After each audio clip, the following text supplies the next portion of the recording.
Hello and welcome to Dungeon Crawler Video. I'm Jack Jackal, and today we're going to hit the trail to terror with Grim Prairie Tales. See? Hit the trail to terror. So I'm going to read the back now. Do it. Creepy, chilling, pure magic, just as enjoyable the second time around. 3 stars, says the Seattle Post-Intelligencer. That's not even a word. Get your phone off the table. Oscar nominee James Earl Jones and Mississippi Burning's Brad Dourif are a pair of trail-weary frontier travelers who share a campfire and some spine-tingling terror in this haunting Western thriller. As a seasoned renegade bounty hunter, Morrison knows all the dark, unexplained secrets lurking in the trackless desert wilderness, and he's only too happy to impart his frightening experience to a naive, easily spooked city slicker. Saddle up and hit the trail on a hell-bent-for-leather ride into a Wild West beyond your wildest nightmares! From Academy Entertainment. We love them. Okay, so what's the deal with the fucking wig? All right, so all I could think was the Conan wig too. In Conan the Barbarian, he's got a Cher wig on. Don't know why. He's got the baby bang. Yeah, Like Gale Weathers in Scream 3. it's not that. Is it that? It's the baby bang. I mean, Brad Dourif looks great in this. These fake cactuses look great in this. Is it cacti? Fake cacti? Cacti. They cleaned up his teeth in here because his teeth are fucking god awful in this movie, on purpose. But on the back, you really get a good look at that fucking wig, which is not good. Yeah. Anyway, there's a different version of the cover of this where Brad Dourif has like a much larger comical head to his like little body at the fire, and it's like very fun. So, Brad Dourif is traveling across the lone prairie, visibly a city slicker. He doesn't look like he's really used to the lone prairie, out on the lone prairie. Prairie. No, you know, on the lone prairie. Yeah, we're not singing, we're just talking. Eventually he does get his fire lit, and he's trying to go to bed, and he hears a burp or a bump in the night from behind him, and it's James Earl Jones in a horrifying wig.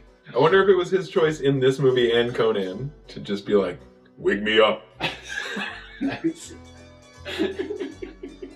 With the bang. Yeah. No, let him be longer this time. It's good. James Earl Jones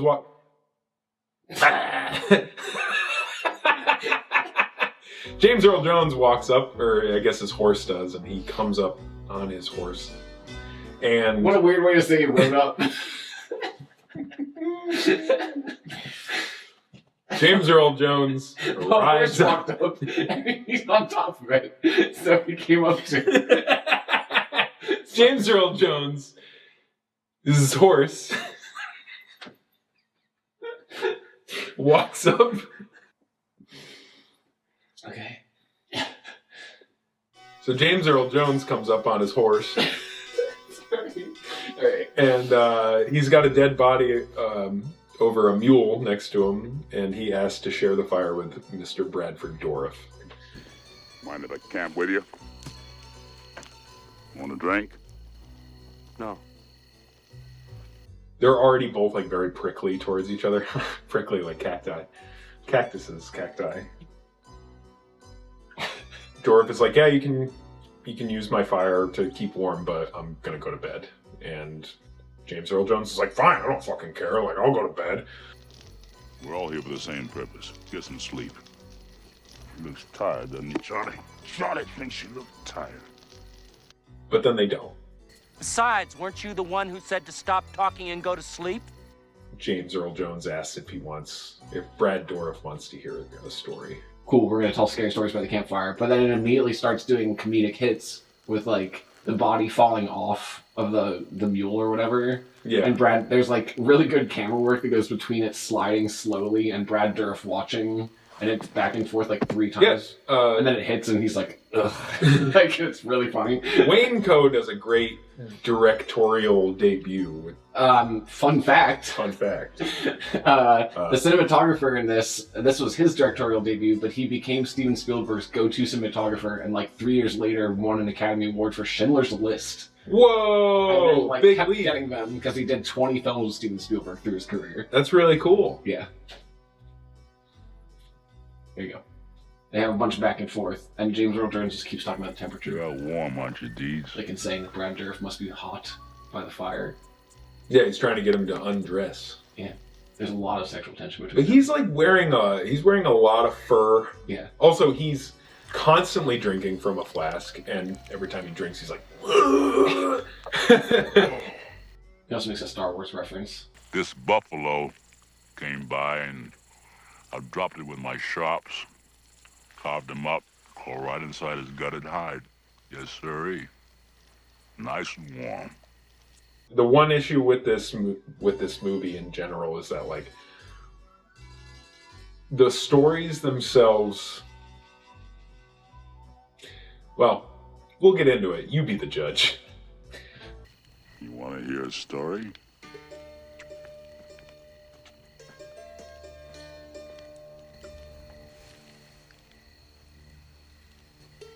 What kind of a story? What'd suit you? Horror story. Oh. The first story, this is the Native American one. Yeah. This one's going to be hard to tackle. James Earl Jones, who I think I should refer hitherto as Morrison, because it's quicker to say than James Earl Jones. You're gonna go back to James Earl Jones. I will. I Yeah. know. It's fine. I'm gonna try. Morrison starts telling a story, and he goes, "Well, you know." A few years ago, when there was millions of Indians, see, they covered this land like buffaloes. Not so important today, seeing as we killed most of them off. Yo. Because it's like, yeah, got rid of those too with colonialism. Yeah, literally by shooting them from moving trains. I'm gonna do my best here. Yeah. But basically, it's an old man walking through, I think it's meant to be a Native American burial site, but there's just like dead bodies like hanging out. Like, they don't seem very buried. Yeah, but that's not, burial is a loose term. Yeah, like the soil around them is loose. They're fucking hanging out of the earth. It's rocky. Stonier than a man's heart. The soil of a man's heart, Lewis, is stonier.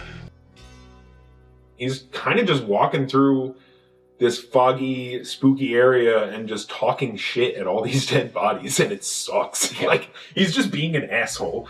Stupid. Plain stupid.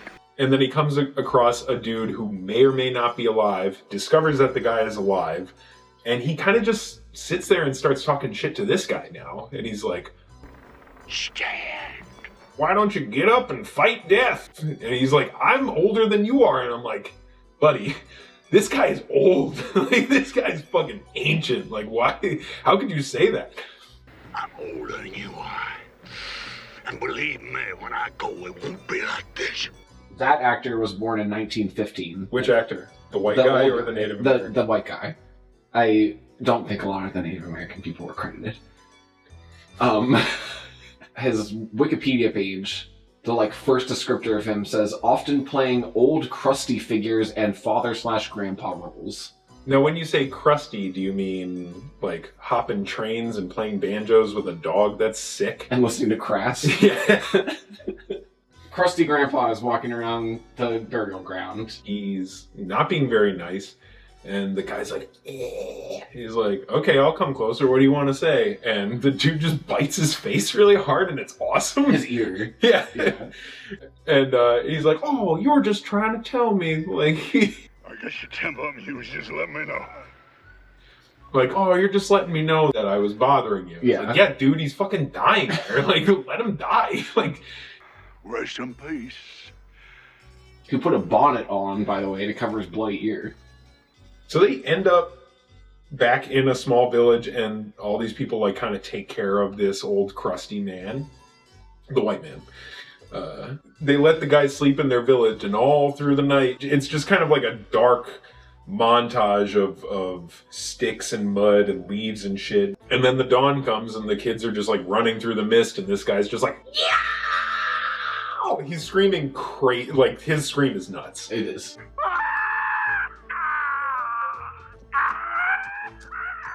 I love a good scream in a movie that doesn't sound like a classic Wilhelm scream. This old man's screaming is to screaming what Matthew Lillard's crying is to crying on screen. Where Matthew Lillard is one of the best criers ever because he's not afraid to be an absolute disgusting piece of shit. It's wet. He looks fucking gross every time he cries, and it's great. And I'm so... Matthew Lillard, I love you. Great cry every time. Bless up, Matthew Lillard. And then that story ends. And Brad Dourif is like, this fucking rules. I loved it, but I want to know what you thought of when you told it. And James Earl Jones is like, because that's the story. He's like, why did you make Lee an old man? He was an old man. But they start arguing about it. So why did you end the story on an image of children burying this old man? Deeds.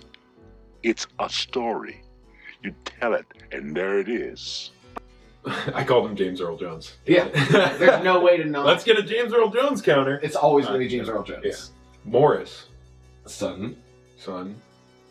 It quickly is apparent that the best parts of the movie are them gabbing at the campfire. But I wish you'd be honest enough to admit that your story wasn't all true. Word for word. Horse shit! The best acting in the movie is absolutely the... Oh, I take it by that remark.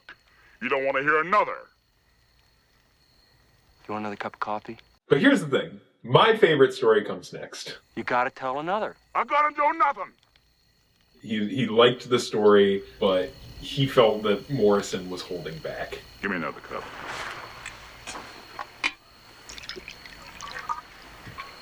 And so he tells him what I think might be the best one. It's short and it's sweet. It's great.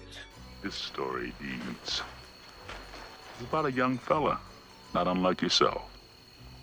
This store clerk named Tom Woodby. Guy traveling across the desert stumbles across a woman traveling across the desert.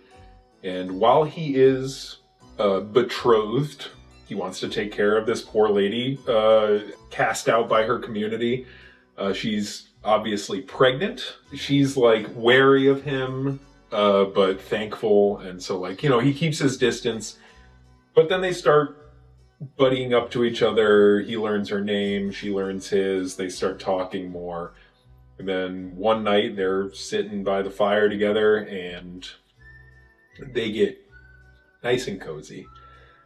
And then she sucks him into her vagina and it's over. You wait.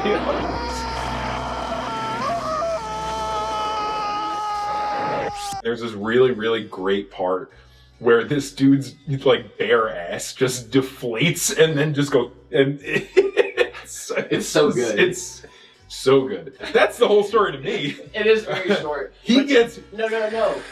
What? So first of all, they go to sleep on. You talked over my really cool sound effect. They traveled over a few days or something, and they got to know each other pretty well, and they each start like inching a little closer to being comfortable with each other, and then they end up fucking. And while they're fucking, she sucks him into her vagina.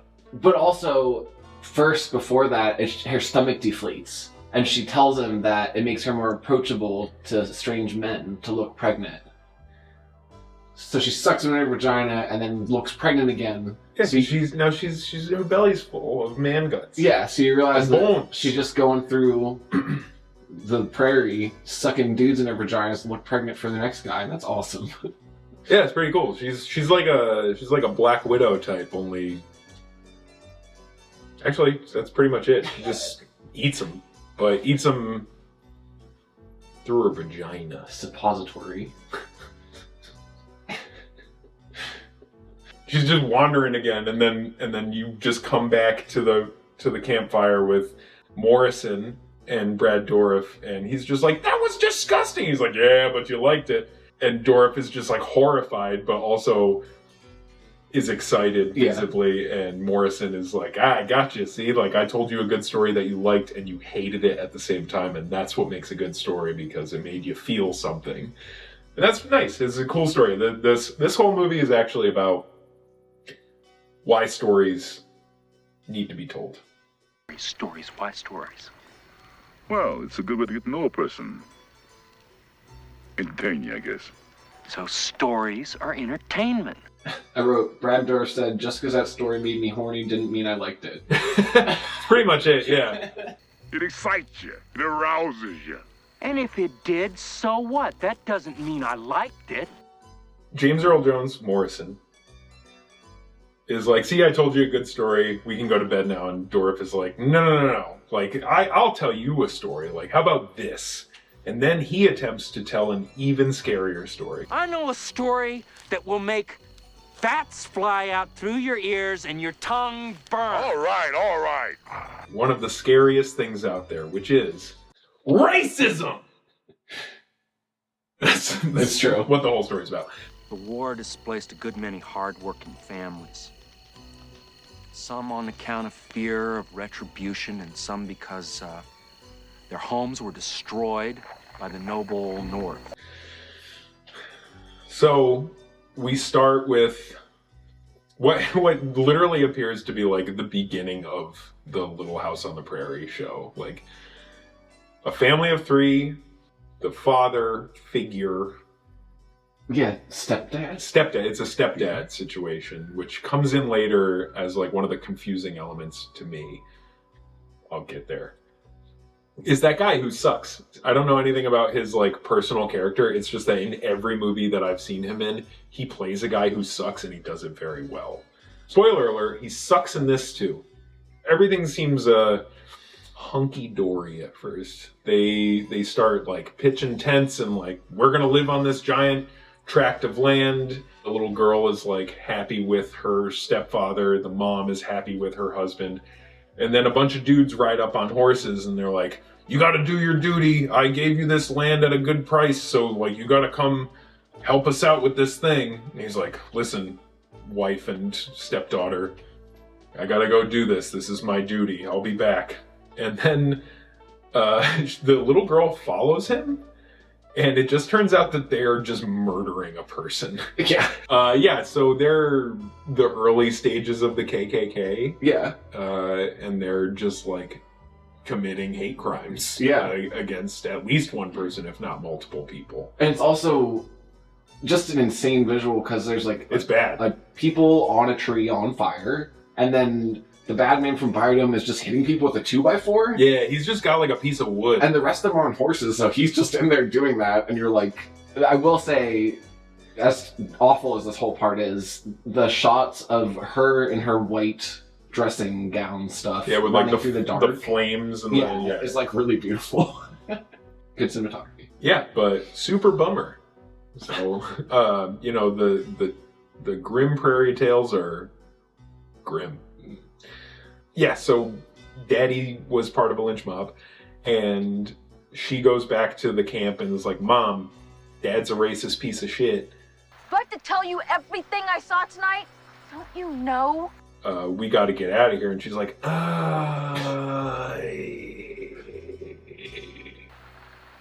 does a young girl know?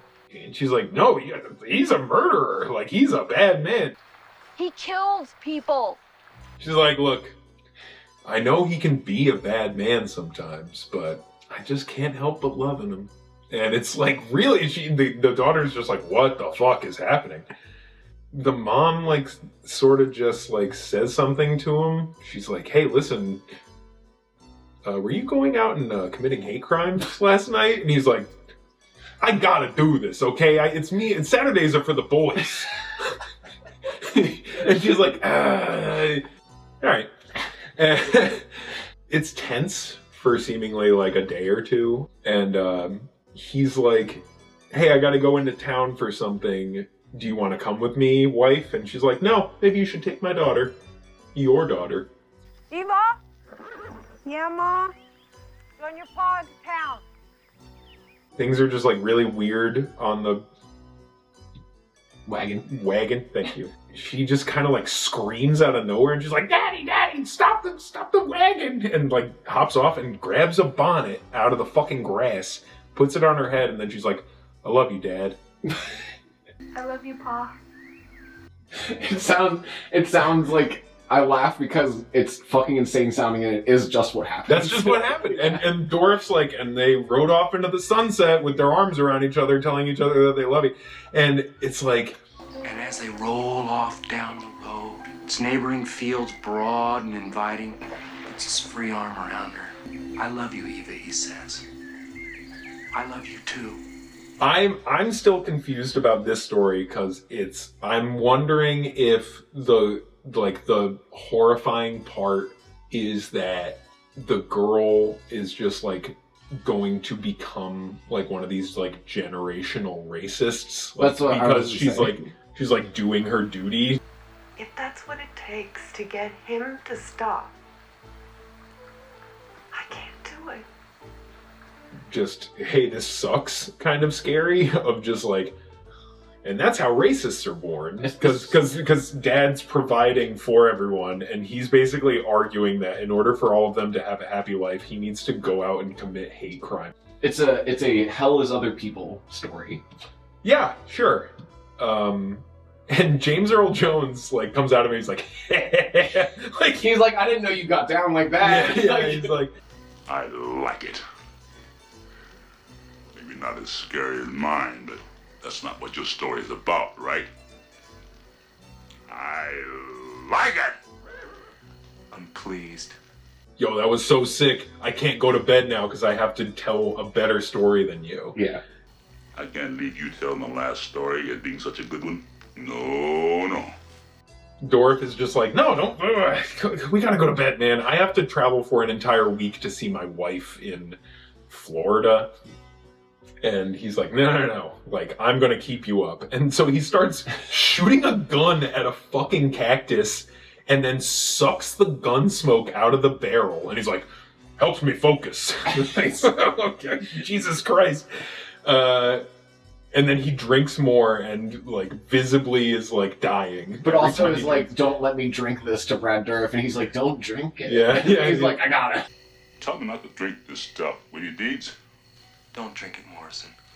but it helps me to tell stories better. Don't drink it.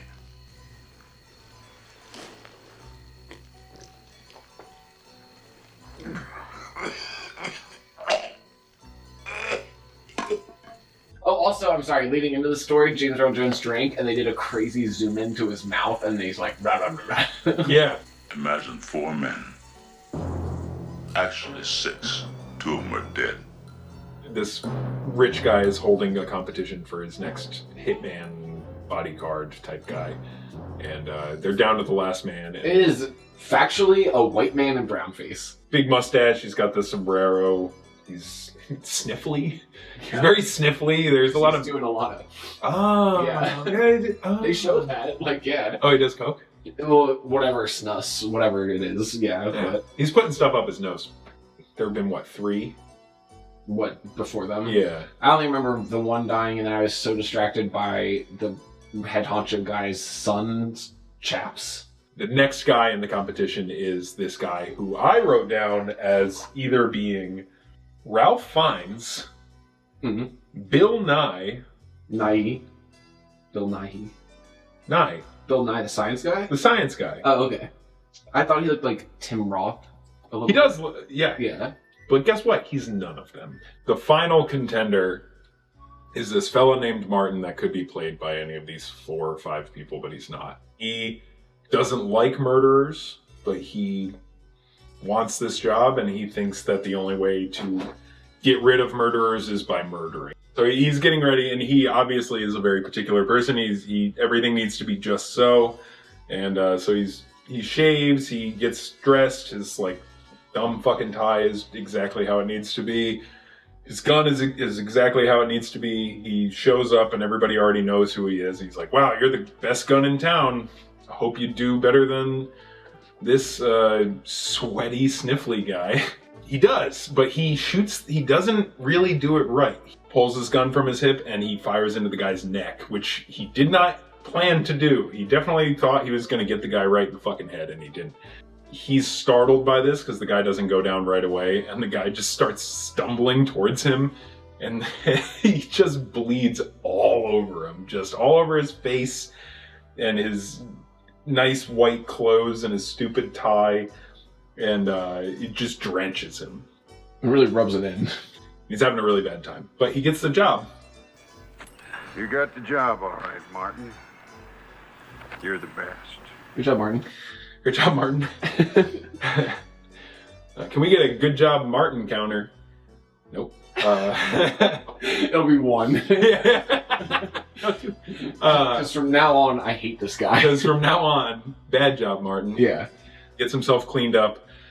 He goes back and celebrates by having Lady of the Night come to his room. You know, he sleeps with this lady, and he wakes up in the middle of the night kind of dreaming, and he has this amazing dream sequence. It was originally illustrated by Wayne Coe. It's so cool. It's maybe one of the best parts of this entire movie.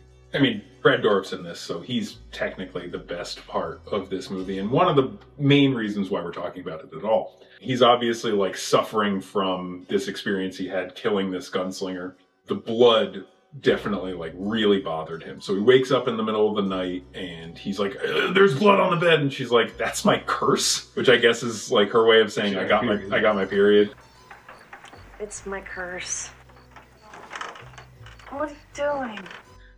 The woman's curse. I have the moon sickness. My time is upon me. Yeah. He's like, we gotta clean this up. She's like, what the fuck are you talking about? He's like, you know what? Just get the fuck out of here. It's like, just leave. Like, I have to get every ounce of blood out of this room. He kicks her out very violently too. Like, he kind of like fucking hurls her out of that room. It's like actually upsetting. He kind of like freaks out and wakes up late the next day, and the rich guy's sheepskin clad leg son is in front of his door like, are you coming to see me and my daddy? And he's like, yeah, I'll be right up. And he's very upset. He keeps thinking about being covered in blood or the dude that he murdered. And as he's walking out, he realizes that he hasn't shaved yet, which is definitely part of his whole thing that he has to do. So he sits down to do that, and he sees a vision of the guy that he killed. But is it him, or is it his guilt, or is it just his anxiety? Well, I mean, we don't know. We don't know. That's the whole thing. But yeah, he can't get this guy out of his head. So it's like it could be the guy's forcing his hand. It could be reminiscent of body parts, even. Happy Dourif December. Yeah. And then it's sunrise. And they're like, wow, that was great. We told stories all night. And Brad Dourif's like, holy shit, I have to go get to my wife and I haven't slept and I'm about to go ride across the desert. And Morrison's like, come on, stay a while. And he's like, no, I really have to go. I have like a wife. And he's like, this is why I stopped being married. And you're like, did you murder your wife? And I wrote, Morrison wants to go on a boys trip so bad. Well, I will show you 2 of the finest sin palaces this country has to offer. We'll have a great time. Yeah, you start thinking that the dead body on his fucking, on his, like, mule there is just, like, the last guy that didn't want to hang out forever. You see? See what marriage does to you? You can't spend a day, not a single day on yourself. Hell, man, what's the rush?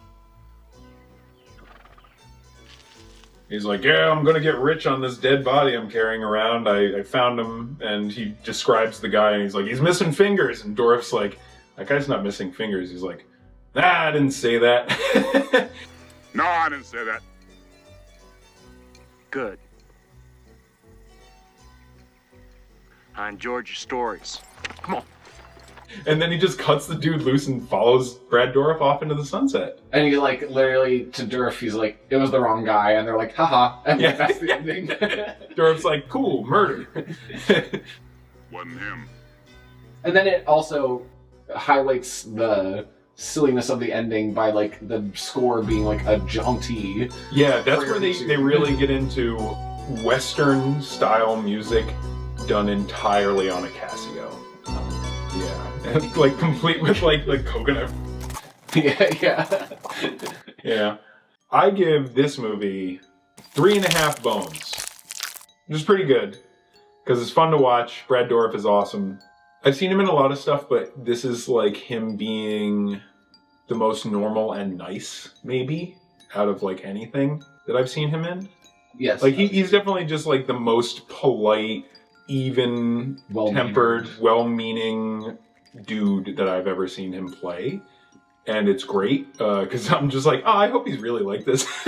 He is. I don't know, but he's very nice, but he plays it well, and he all the emotions that he goes through are very genuine seeming. Like he's just he's a great actor.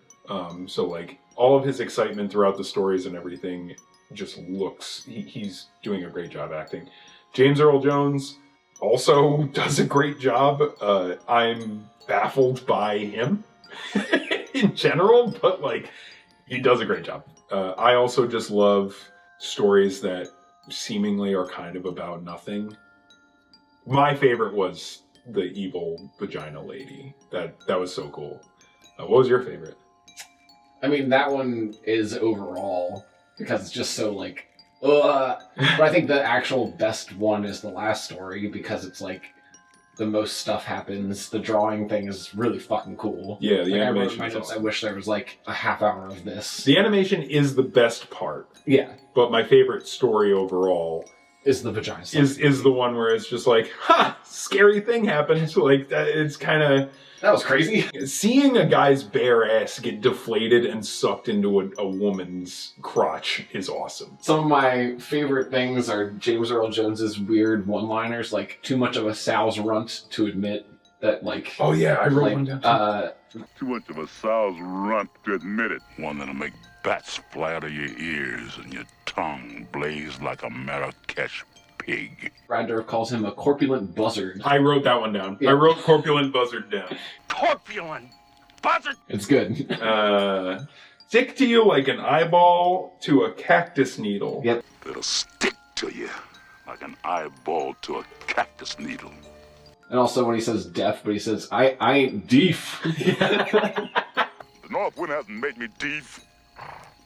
I ain't deaf. Yeah. You're like, what?